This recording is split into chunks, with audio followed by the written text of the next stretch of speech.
Hello everyone, Hafsa here, and today we're going to continue with the production pipeline and move from the rough animation to the actual clean animation and coloring stages. After these stages, you can complete most simple or abstract animation which don't require compositing. So with this lesson, we are just before the ending. Now, the thing about cleanup and coloring though, is that although the theory behind these stages is very simple, the actual work that they require is some of the most time-consuming and repetitive parts of the animation pipeline, especially when we're using the softwares of FlipaClip and Procreate that are relevant to some other softwares. But before you get jealous of automatic features, know that they require some very specific animation and cleanup styles, otherwise they can't work, which greatly limits the type of productions and products that you're going to make. So if you want to be completely free with your style and artistic choices, using the methods that I'm going to teach you is applicable to any type of software. Again, these work stages are very repetitive and time-consuming, and in fact, this part is usually given to the beginners and interns in animation studios because it's very technical, but it also gives a lot of very good fundamentals while not requiring a lot of experience to start. Basically, if you want to improve your overall quality of animation and line art, this is the right stage to do it, because you get to improve your line art and your understanding of shapes and volumes quite a lot. I might have scared you a little bit with this intro, but don't worry, there are many ways to do cleanup and coloring, and in independent animation specifically, the high degree of creative freedom lets you take shortcuts and interesting approaches to the tasks, which makes it much quicker and much more fun. In this lesson, I'll be teaching you how to make classic cleanup, which is the most common type of cleanup that you're going to see in regular TV shows and movie productions, as well as some other approaches and technique which give you several different types of cleanup styles, as well as talk about the overall purpose of cleanup and how to ready your production for coloring and compositing as an independent animator. Up until now, we've used somewhat standard techniques which are very common in every studio and commercial setting, as well as employed by most independent animators with standard software. From this point on, I will be discussing my specialized techniques that I use to create fast productions while using unconventional software like Procreate and FlipaClip, and how to create the complete product on the iPad. First, let's talk about cleanup. The cleanup is the final line art stage that requires tidying up the sketchy line of the rough animation into one thin line, which can convey clear volumes while keeping the character on model and enclosing each part of the line art to make the coloring stage easier.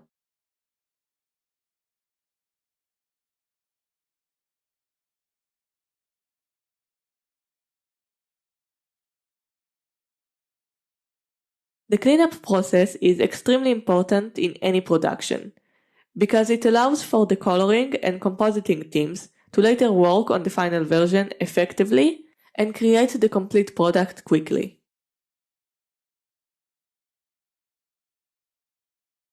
Depending on the industry of the production, the cleanup will be done either on paper and later be scanned into the computer, which is very common in anime production, or it will be done directly in the coloring software, which will automatically color any enclosed space using AI as long as it's done correctly, and as long as the character movement itself is pretty stationary.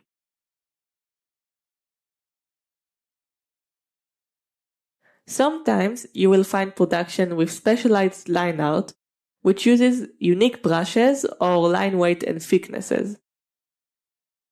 In these cases, the coloring stage might need to be done by hand as well, to fit with the overall textures of the characters.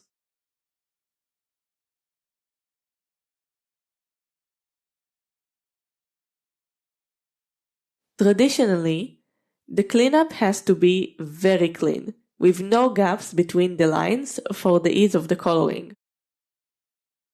You can't even have 1 pixel out of place, because it will be very noticeable and will make it so that the coloring software will not be able to color the specific area that you want, and will just go over the lines and fill the entire screen.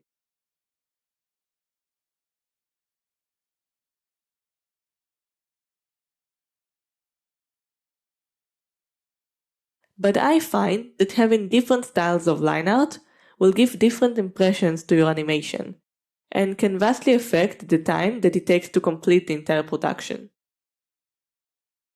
For example, part of the reason why I can produce so many animation in such a short time is that I often use the animation without any cleanup.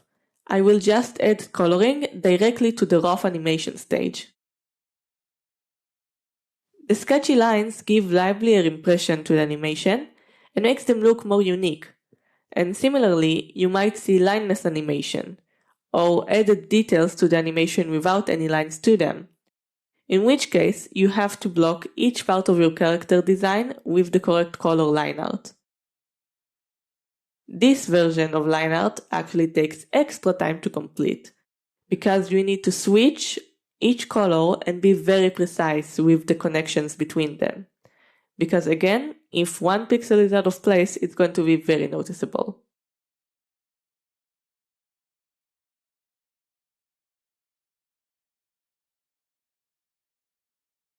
Once a color is blocked in, FlipaClip doesn't show the difference in color in the onion skin. It's going to show one blocked shape.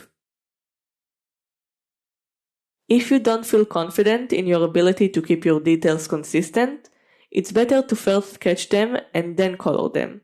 And you can later fill in the pixel gaps by duplicating the entire frame.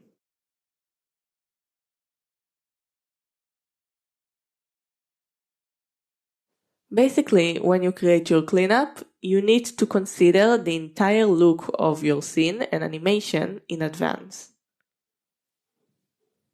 And you need to make sure that your final line art will convey the volume of the characters and every detail on it correctly. You have to make sure to clearly express overlapping objects and part of the character's design and give definition to each one of them.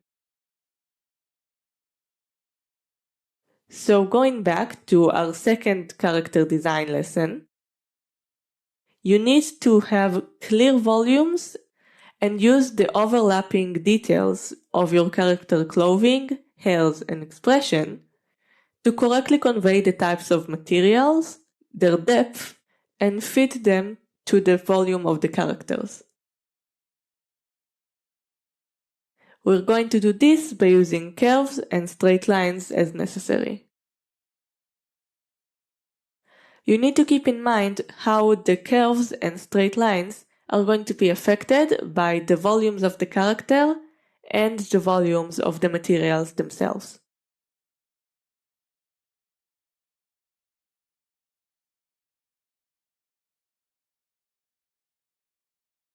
Another important thing to remember, especially when animating hairs or furs or any other small details, is to make sure that you have randomization between the different parts of these objects.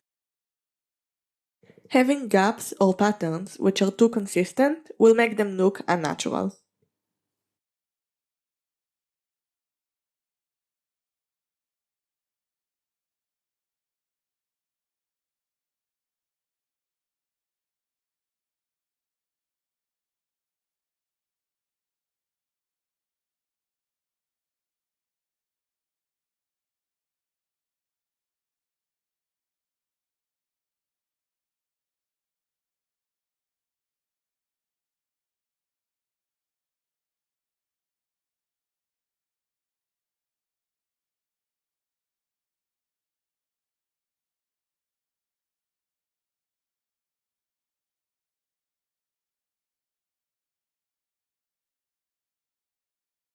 Even though we have many options for line art when it comes to cleanup, we still want to make sure that the quality of our cleanup is as best as it can be.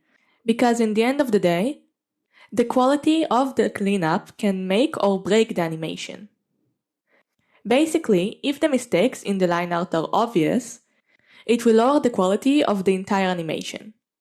What is considered a mistake and what is intentional will depend on the style of your cleanup. If you're going for a rough art style like we've seen in the previous lesson, you might be able to get away with many more things because of the rough aesthetic. But if you're going for a classical or lineless look, there are more mistakes you need to avoid making. And even if you are going for the rough line art, there are some overlapping mistakes that you need to keep in mind and try to avoid. I'll be comparing our line art from before and badly drawn line art to see what kind of mistakes you might be making that lower your animation quality. First, the line quality itself. As you can see, on the right example, we have a smooth line in clear arc. I only used one stroke to make it, and it looks very stable. On the other hand, we have a squiggly line, which makes the entire arc look slightly fuzzy. This is especially important when using FlipaClip because it doesn't have built-in stabilizer. So you need to be extra sure that you're making stable lines. My personal tip is to actually make the cleanup with your finger because you have more friction, which helps you combat the smooth surface of your iPad if you don't have the right screen cover. This is a mistake that can happen in both rough and classical cleanup. So even if you are creating rough line art, you need to make sure that the lines themselves are in good quality.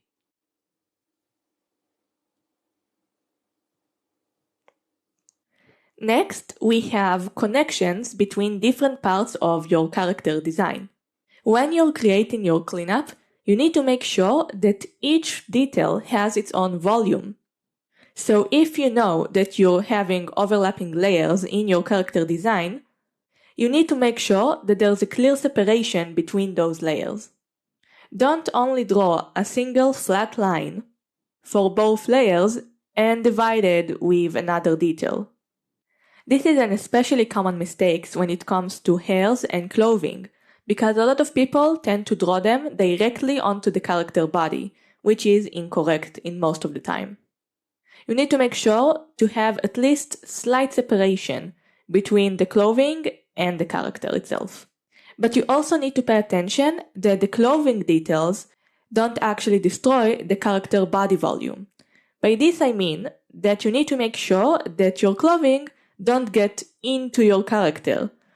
Here you can see that the way that the shoulder, neck, and clothing connect makes it seem like the neck is thinner below the clothing, which is incorrect. This is a mistake that can happen in both classical and rough line art, so pay attention to it. Next, we have incorrect connections between lines. This is mostly for classical and lineless art, but basically you need to make sure that your lines connect in a very clean way and don't have a seam between two different lines. You need to make sure that they don't go below the actual connection point, otherwise you would not close the shape and you would not be able to color. And you need to make sure that they don't go overboard unless you have an overlapping layer. In any case, you need to make sure that the connection point itself looks clean, so there's no extra thickness to the line where they connect.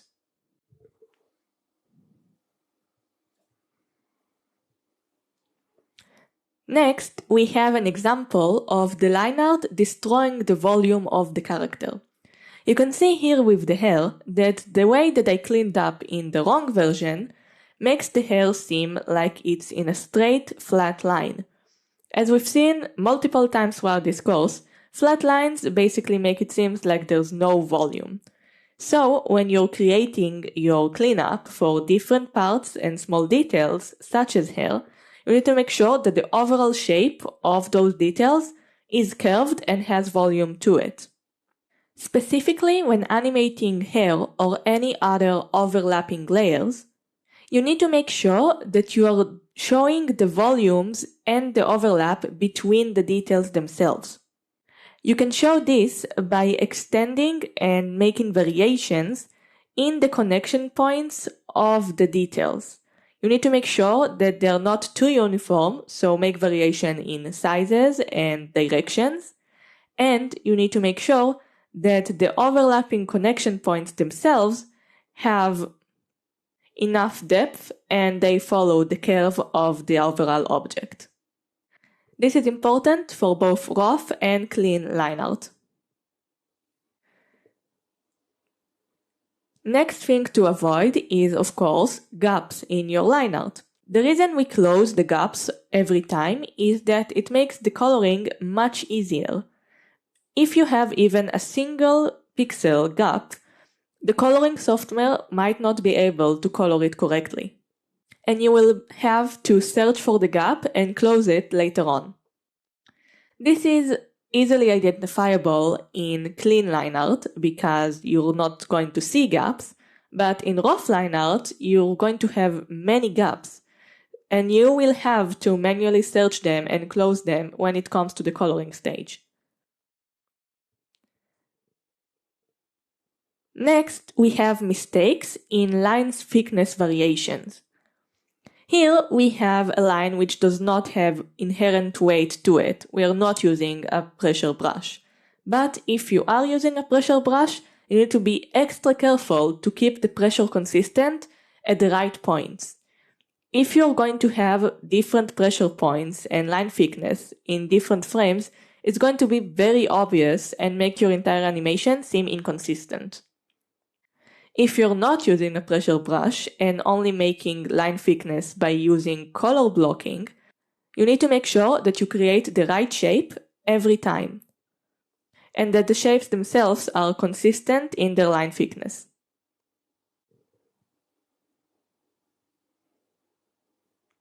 Lastly, we have the common mistakes of forgetting or altering different details.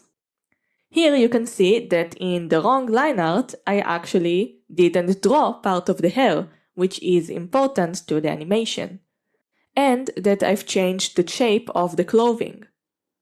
This is a mistake in the character model and in the animation, and it can happen in both the rough and clean line art. When you look at production materials of studios, you might see that a lot of them have shading and details in different colors at this cleanup stage. Each studio has their own set of colors which represent different types of details, such as using grid for fully black areas, blues for shadows, and reds or yellows for highlights. This is done as a way to make sure that the lighting on the character is consistent and understandable to the compositing team. Because when using standard animation software, there is a standard method to the pipeline. In these productions, the character will always be colored and shaded using the key color palette specified in the character sheet. And later on, they will have their colored and lighting altered digitally to fit the scene and environment by the compositing team. This is done to keep the uniformity of the production. As in most big productions, you will tend to have different teams in different locations working on your project. But because we're not going to be using standard software on the iPad, and since we don't need to worry about the inconsistencies between artists in independent production, we won't do it with the same process. My process aims to be as effective as possible for the capacity of a single animator with this setup. Because we don't have a compositing software, when we're creating special lighting conditions, we need to composite each frame individually. So the idea when working with the iPad is to have as little compositing layers as possible. To speed up the independent production, it's better to know which colors and what lighting situation and effects you're going to be using in your shots in advance. especially since each scene will have different backgrounds and lighting, and will have to be composited frame by frame by hand. Independent animation focuses on very short production and is targeted towards private clients as opposed to big studios. But you still want to have clear understanding for yourself and your client on the final look of the product. For this purpose, I always create something that I called a reference frame or a test frame. You might have seen something similar being called color script in big productions, where you have to make sure that every artist understands the look which is being aimed for. But the reference frames that I use is somewhat more technical, because we will be using it both as a reference guide for ourselves and our clients, and as actual asset bank to take from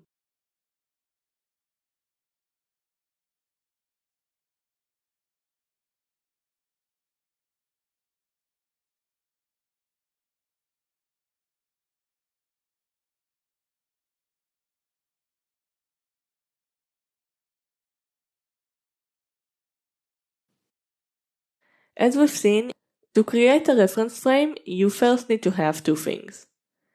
One is the background for the scene and the base color of the character from your character sheet.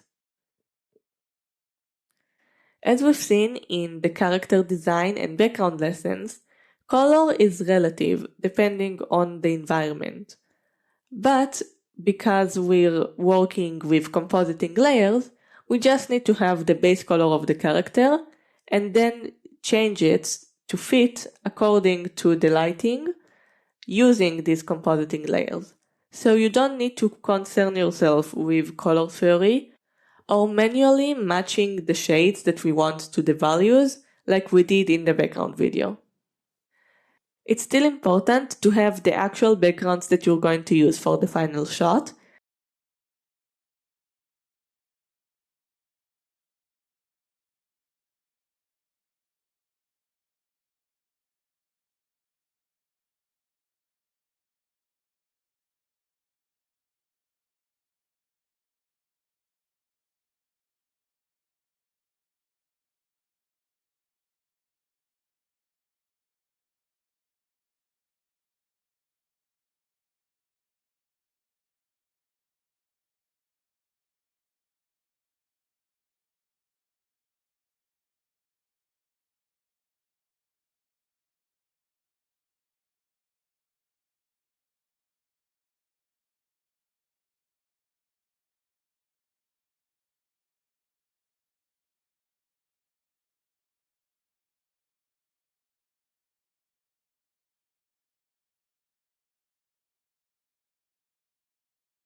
Now that we have the new base color for the lighting situations, the second thing you must have is your character with the right pose and composition for the scene. It can either be after cleanup if you know what cleanup style you're aiming for, or it can be in the rough stage animation.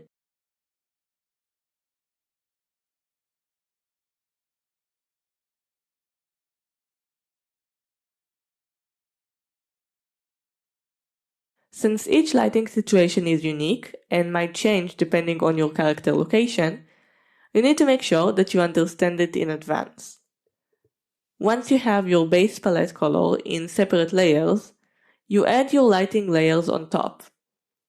I usually start with the base colors, then add a compositing layer of either multiply or overlay, depending if I want to lighten or darken the base color of the character.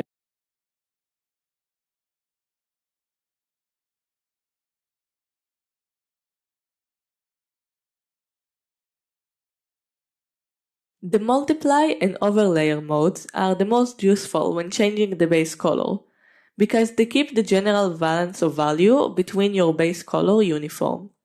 So you wouldn't suddenly create situations where some colors are being highlighted and brightened while others are being darkened.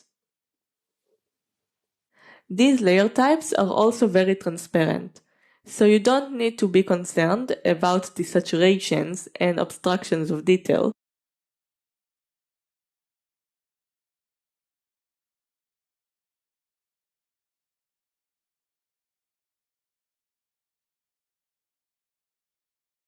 Now that we have the new base color for the lighting situations, we want to understand how the lighting source is going to affect the character. For this purpose, we can either have a bright environment which casts shadows on the character, or a dark environment with a focused light source which will give highlights or key lights to your character. In both cases, I prefer using the overlay layer, because unlike the multiply layer, you can make both brighter and darker colors, which can save us compositing layers later on. But because you can have both bright and dark colors, your color range and shading range are going to be halved. Also, you need to remember that any colors that have value close to 50% are barely going to affect your base colors, so they aren't very effective for the lighting. Also, the overlay layer has a tendency to really saturate the colors of the base. So if you have a saturated color in the overlay as well, it's really going to show and maybe even clash with the base color. So you need to be careful with which colors you choose for the lighting and which layer blending mode you're going to use it with. The brightness aspect is fairly obvious. Depending on if you choose a brightening or darkening layer and a bright or dark color, you're going to affect the brightness of the bottom color. It can be brightened and it can be darkened. But once it comes to hue and saturation, things become more interesting, because you can choose a saturated color for your blending mode. The saturation, again, is fairly obvious. The more saturated your blending mode color is going to be, the more saturated the effect is going to have in the shading or brightening of your bottom color. If I have a very saturated color in my blending mode, the actual lighting is going to be tinted with that color. And the more saturated it is, the more color is going to be added. The interesting things start once you actually consider how the blending of the color is going to affect the hue. As we've talked about before, each color has a warm and cold version. And mixing them or contrasting them against each other is going to give different results. The most interesting thing is that colors that are opposite on the color wheel or come closer to the opposites are going to actually cancel each other when it comes to the blending modes. So for example, if you have a base color which is red and you're going to use a turquoise lighting on it, the lighting itself is going to be very desaturated, even if both colors are very saturated originally, because of the way that each colors cancel each other. On the other hand, you can have both colors which are fairly desaturated, but because they share the same warm or cold root, when you combine them, you're going to have very saturated lighting. The reason that it's important to understand that every base color has a warm and cold version is because the opposites on the color wheel are not part of the three base colors. And especially since we're not using the red, yellow, blue color wheel, but the red, blue, green color wheel, the opposing colors are going to be slightly different than what you expect. The opposite of red is turquoise. The opposite of blue is yellow, and the opposite of green is magenta or purple. And the closer your color variation comes to each one of these colors, the higher the probability of you desaturating your lighting by accidentally mixing opposing colors. So keep in mind the actual blending of the colors when choosing the colors that you want to use for your shading and lighting. In general, shading tends to work well with colder colors, and lighting tends to work well with warmer colors. Since the layer blending modes are very good at keeping the saturation and brightness values when used with these combinations. If you're using colors from the same family, so for example 2 blues or 2 reds, you might not have as much contrast as you would want. So it's actually better to use different elements in different color branches to create more contrast. They just need to work side by side instead of one on top of the other. The maximum saturation and contrast. After you have your base color and concentrated lighting with your character, you want to really make it seem like it's part of the environment. To do this, we're just going to add some general lighting effects. I often use another overlay layer with an airbrush effect to add gradients to the character and background, because with an overlay layer I can have both darker and brighter areas. You can either use a clipping mask to make sure that the gradient is only affecting the character, or you can add a layer which affects the entire background as well. For glow and ambient lighting, you can also use the add layer or any combination of other layer modes which look good in the final product. Make sure that your effects are either universal or can be easily replicated multiple times so that they apply for each frame. By this I mean that if you know you're going to add them to your character, instead of just adding it on top of the character using selection, try and replicate the layer as a base asset and then adjust it to the needs of each individual frame, just so you know that you have a constant base to make adjustments for. We want to make sure that we have the right assets when actually compositing multiple numbers of frames.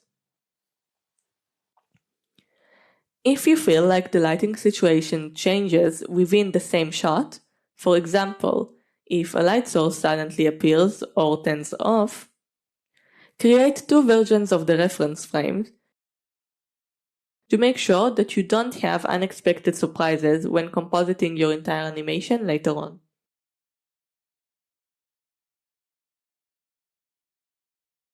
But you can also fill in the gaps between the coloring and the line art simply by duplicating the actual coloring on frame.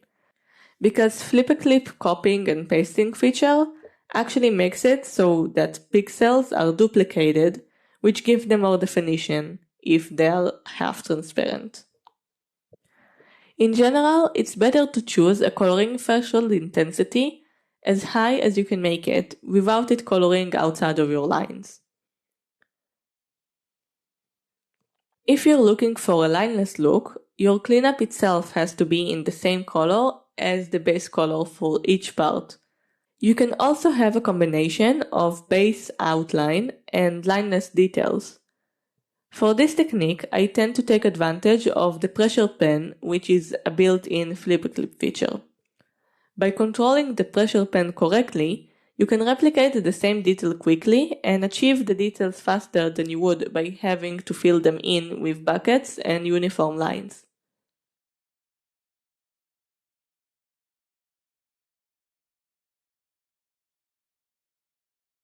You just duplicate your line art layer and use this is another straightforward exercise which is easy to follow along. Basically, just follow along the video and create your own test frames and cleanup of the animation. You can choose either style, but I recommend using the classical cleanup quality line as a start. This will give you the best line quality and the best understanding of volumes, and it will also allow you to understand if you're making mistake in character design or volumes very easily, because you would be able to see the jittering effects very clearly if you made something wrong.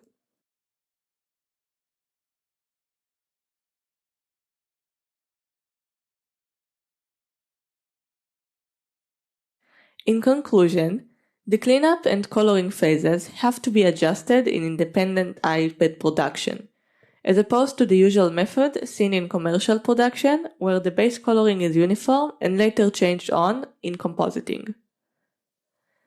You can overcome a lot of software limitations by planning the final look of your frames in advance and working around them in an effective way to your production. So even if you can't use the actual features like you see in FlipaClip, you can use the same type of methods and thinking skills to adjust the process to your own setup. Basically, as independent animators, you need to just test your softwares quite a lot in order to see which method works and how you can solve different problems to achieve different types of styles while still keeping your productions effective. Planning the look of your product in advance is going to be very useful in giving you the limitations and possibilities for your product, and will force you to develop different methods depending on your tools and available software. So to recap, today we've learned about the different types of line art that you can create in FlipaClip and how they affect the coloring tool in it, as well as take advantage of some of FlipaClip's features. We've also talked about how to create good cleanup, as well as creating reference frames for both you, your client, and as asset bank for your future compositing. Next time, we're going to see how I actually composite my animations using these assets, as well as go into a little bit more detail about how I actually find and choose the lighting for each animation. Thank you for watching and see you next time. Bye!